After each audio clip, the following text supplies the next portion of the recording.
War is not an option.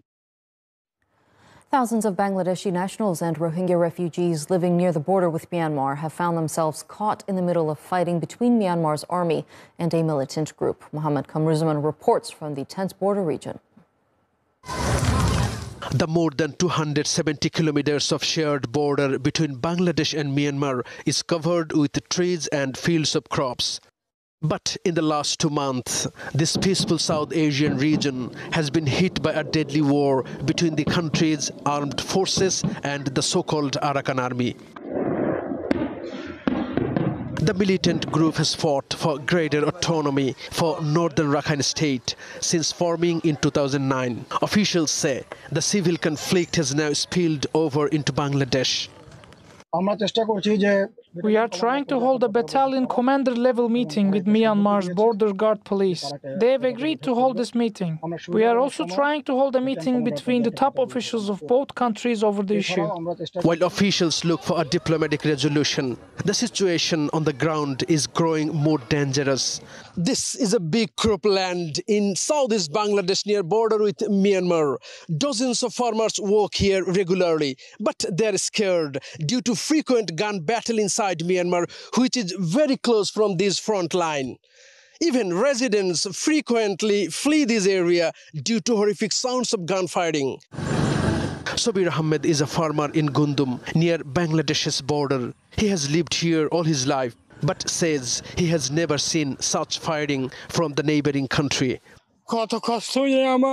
We have a lot of pain in our hearts, but no one to hear us. Now we are in trouble and may be killed any time. It wasn't even this bad before independence. The Arakan army agreed to a ceasefire before Myanmar's national election in 2020. But tensions began to rise after the military seized power. The sides have since traded retaliation attacks that have grown more violent and widespread.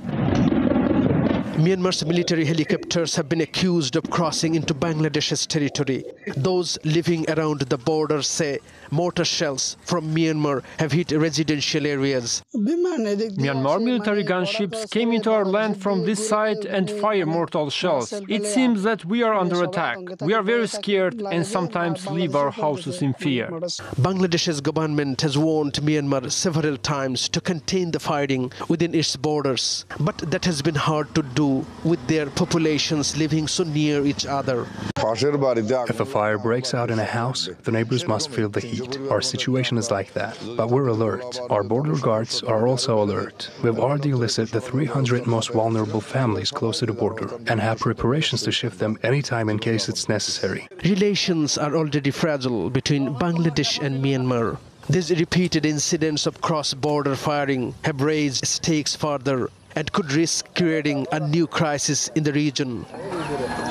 Kamruzzaman, TRT World, Gundum border, Bangladesh. Let's now take a look at some other stories making headlines around the world.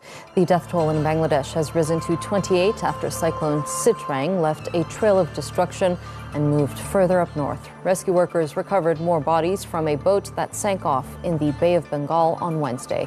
The powerful storm destroyed hundreds of homes across the country's densely populated coastal towns. It's forced nearly 1 million people to evacuate and left tens of thousands without power. Over-reliance on fossil fuels is lethal and starving millions of people. That's according to a new study by public health experts. Published in the Lancet Medical Journal, the report also says the world's dependency on fossil fuels has worsened the health impacts of the climate crisis and pandemics. The study says heat-related deaths have surged by